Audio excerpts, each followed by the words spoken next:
Hello everybody and welcome back to Crusader Kings, where we were on our pilgrimage and bandits struck. So we can get some prestige here. We don't really need prestige. I don't want to spend piety. Okay. We'll just roll the 75% chance of prestige, I guess. Those are the only real options. That is unfortunate, but we are currently working towards reforming our faith. That's something that we're going to need to settle from tribalism, but that's not something that we're looking to do for a while. I just want to get the faith reformation out of the way, and we've got some time right now. Our son is going to become the greatest of Khans. Spend 50 varied pilgrimage companions, huh? Okay. I keep hoping for getting additional piety from these events, but so far, no such luck. We can transfer this guy on over, and I guess we'll do that. Betrothed can marry? Sure. We'll get that done.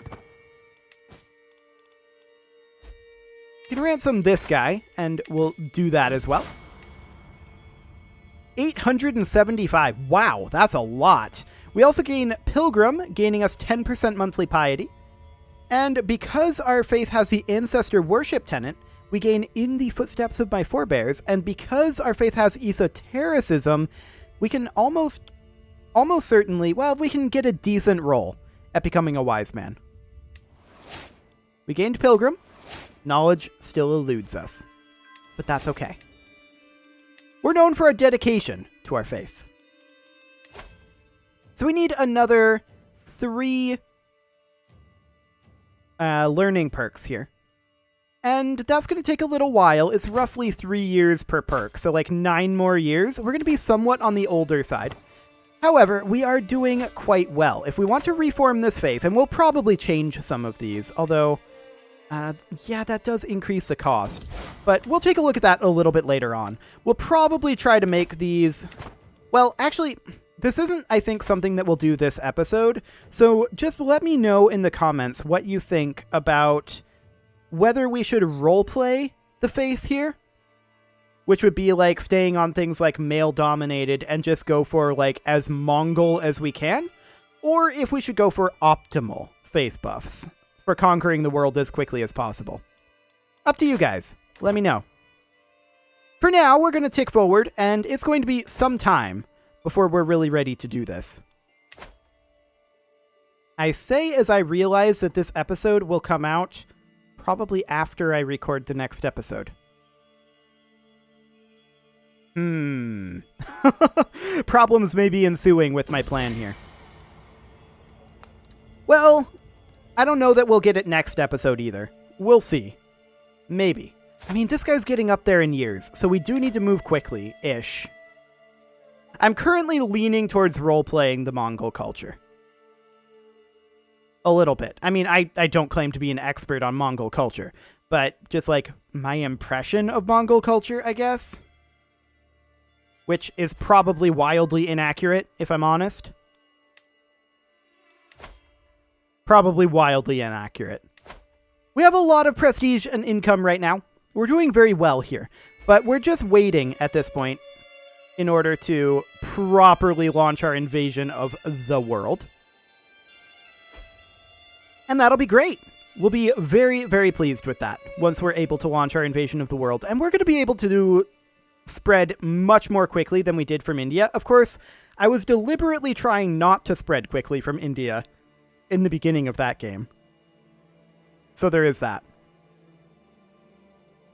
And by the end, we had, like, Italy under our control.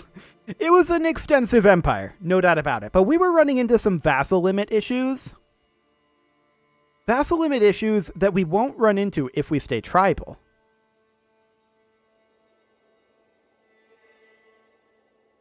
There is that. But I think staying tribal is a bad idea, ultimately. That means that in order to have manageable successions, we're going to need to do a lot of disinheriting, or we're going to need to kind of like historical roleplay it and have the empire fall apart every life. Which I'm not usually a big fan of. I don't think that putting it back together every life is particularly fun, which is one of the reasons why I'm actually still a little bit salty that basically everyone starts on Confederate partition in CK3. and you can't switch over to like Tanistry or something like that. I get that that's a cultural specific thing to like Western Europe, but it was convenient. There's no doubt about that. But that said, in a game like this, convenient isn't always the best thing. So that is all something to think about. Now, we are working our way up our lifestyle focus here. We could test mystical practices. And we're going to do that. Hopefully we net ourselves some lifestyle experience here. That's what we need more than anything, is lifestyle experience. I need to try again and see if anything is different. Hopefully I didn't just waste 100 experience, but we gain the trait Wise Man or Introspective Rest. Okay, we'll become a Wise Man, I guess. That will boost up our piety. So we'll be able to do a lot of faith reformations. But yeah, like, if we were to do a, like, completely ideal reformation, then we'd need to go through all of these traits. I mean, adaptive is okay. Naval speed, I think that's actually pretty bad. At least for my playstyle. If you're playing like a Norse gameplay, that might be okay. Gnosticism, gruesome festivals. What I'd really be looking for an optimal faith would be something that... Any conversion speed is good, but something that would increase... Honestly, absolutely ideally, vassal limit. I doubt there's anything like that in here, but there might be. Domain taxes, that's all good. Vows of poverty, eh. Yeah, I mean, a lot of these are just not, in my opinion, very good, and... I mean, you would keep some of these for role-playing purposes, right? But in reality, you'd go for something like equal if you were trying to make your faith optimal. Yes, I will attend your feast. I look forward to it. Okay, so it would be equal, and we would possibly go for fundamentalist.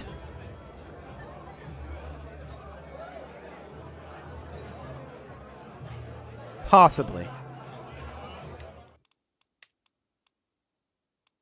And then, of course, there's theocratic and lay clergy. And I think lay clergy would be the way to go if you're playing absolutely optimally. And I just closed that window. Helpful. Luckily, this stayed open. And then for head of faith, I would probably prefer to still be none. Temporal would be better. Temporal would be the way to go. Divorce always allowed would be ideal. Consorts and concubines would probably be the ideal scenario there as well. So I doubt we'd change much here. Legitimization sounds good. I'd probably go for close-kin taboo, honestly. We are currently ill. We'll see about fixing that. As far as all this goes, I mean... it doesn't really matter, in my opinion. Any of these are reasonably fine for optimal play. Oh, wait, I want to rest.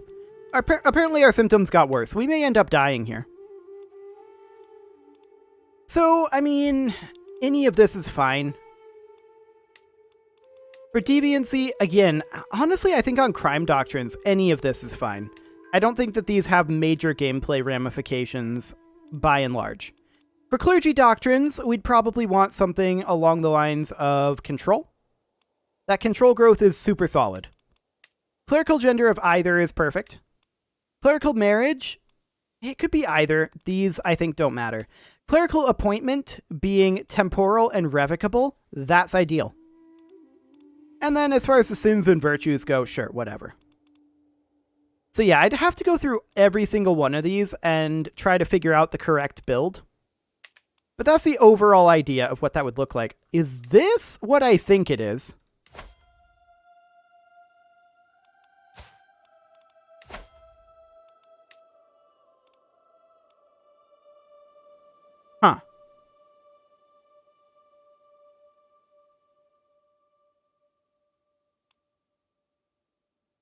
Well, we're going to need that back.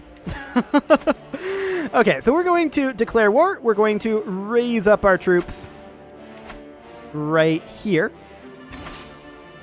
And in we go. Yeah, enemy allies are going to join the war. That's fine. Yeah, all the way down here. Awkward inheritance is awkward. Okay, that's fine. Where's the enemy ally at?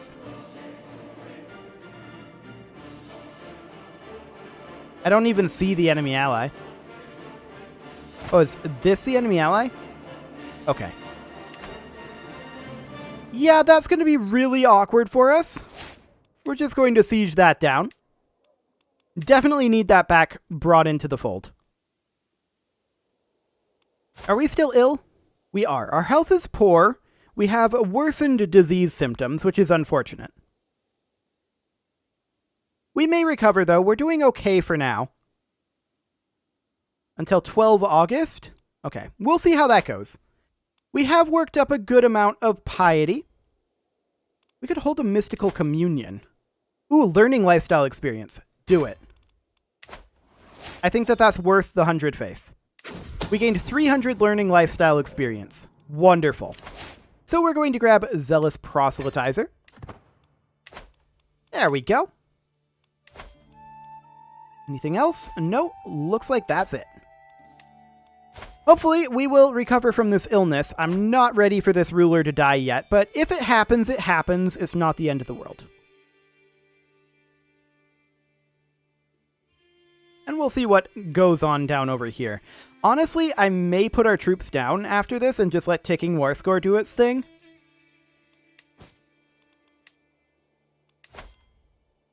$750 prestige for that. I'm going to actually call this guy in.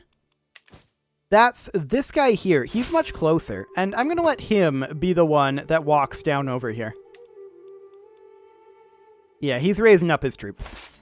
Excellent. So we're going to finish up this siege and put our own troops down.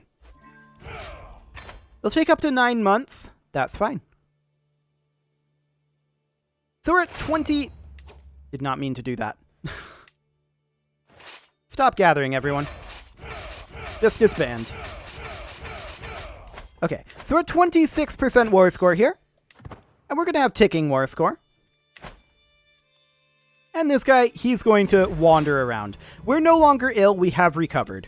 That is fantastic. Very, very glad for that.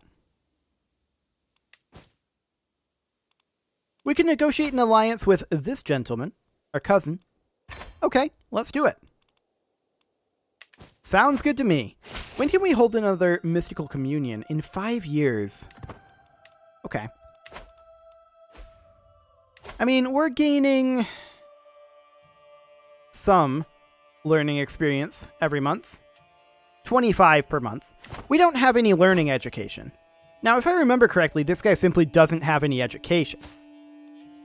Our son, however, is a charismatic negotiator, and that's pretty solid. So that's good. He is on family focus, and I guess that's okay.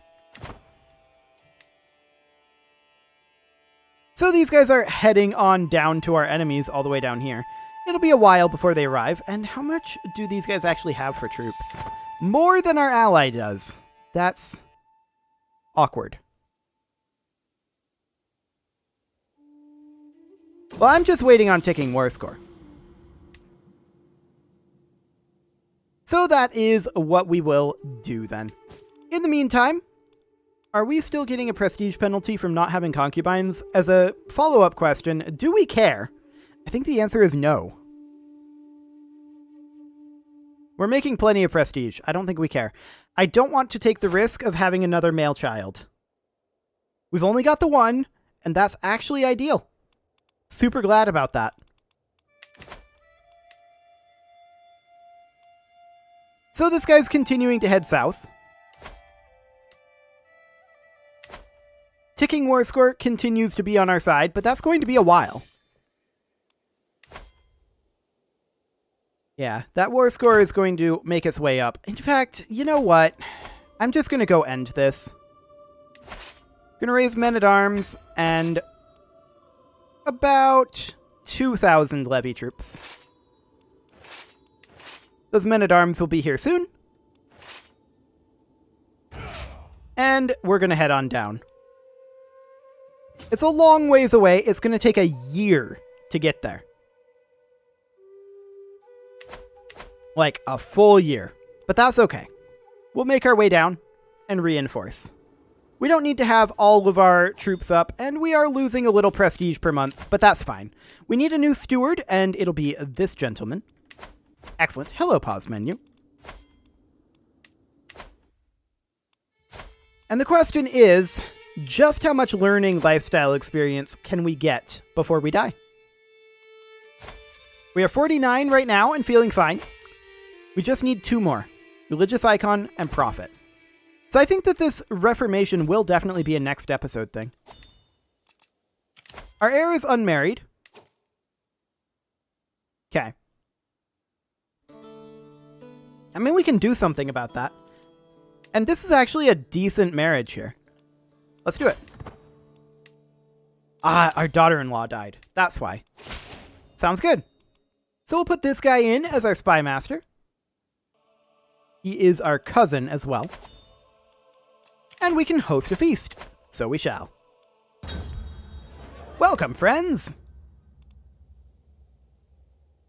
So this guy has a remarkably boring end of his life ahead of him. That is a very interesting ramble, but not really relevant.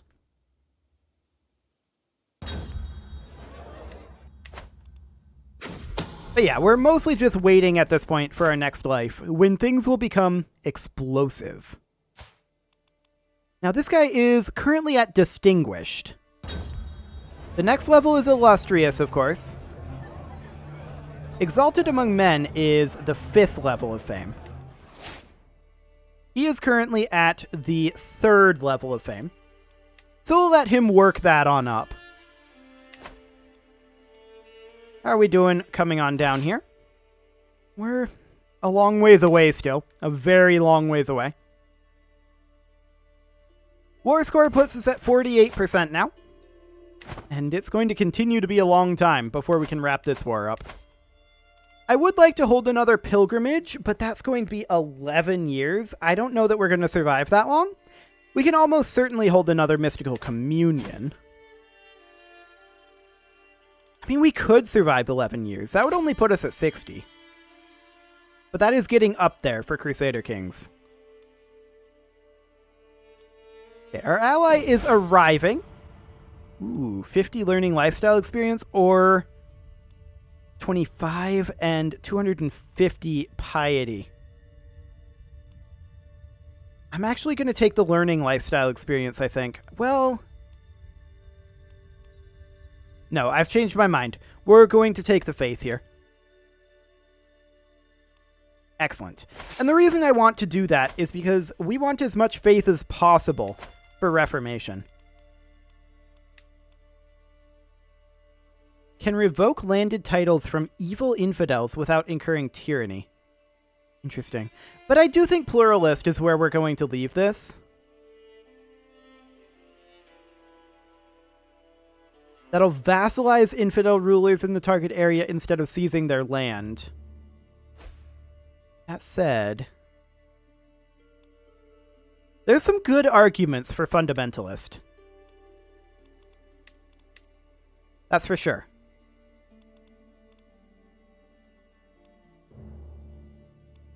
So it would be something like this, I think. And then we'd need to change our tenets, most likely. Makes lustful of virtue. Communal identity for conversion and promote culture speed in counties of our culture and our faith. So we'd have to convert culture first.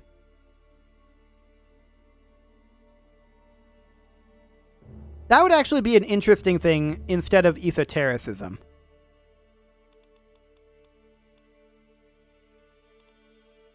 What else do we have available here? Hosting a feast earns piety. Huh. That's neat.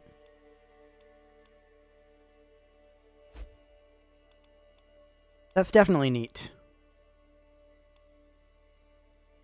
I mean, I think we stick with Warmonger. I think that's definitely a thing that we do. And beyond that, sky burials are interesting. We can call a hunt, and so we shall. So right now, I'm leaning towards communal identity. Leaving it on ancestor worship and warmonger. Like this. This is what I'm leaning towards. And we'll take some faith. Fantastic. Apparently the war is over. I didn't realize that it was over, but I guess we finished our siege. Sure. We'll disband our troops. And that is great. We can transfer this guy over, and we'll go ahead and do that. Okay, so at this point, we're just trying to get these last couple of theology points. Ransom, sure. We're working our way up on the piety as well, or on the level of devotion, rather. Do we need to be a particular level of devotion to reform? I think we do. We need at least 3 Tengri holy sites with Tengri holders. I hadn't considered that. What are the Tengri holy sites? 1, 2. It's in the Kyrgyz Khanate. 3. And then the other 2 are way over here. I don't think we can reform this life.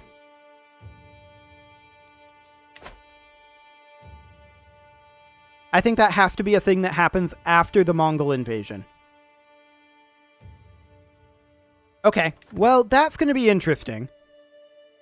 I didn't even think to check that. That's my own fault, of course. Yeah, that's going to be interesting for sure. So we do have one holy site. That is the de jure capital over here of the Mongol Empire.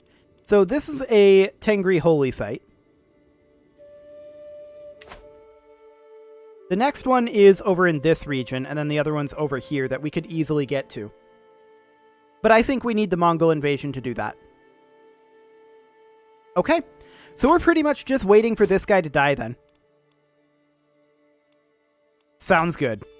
And with that, it is pretty much time to put a cut in here, so I'm going to go ahead and do that. And next episode, we are going to see how long it takes this guy to getting around to dying. You can leave your offerings to the engagement gods in the form of likes, comments, subscribes, and bell ringings, and I will see you all next time.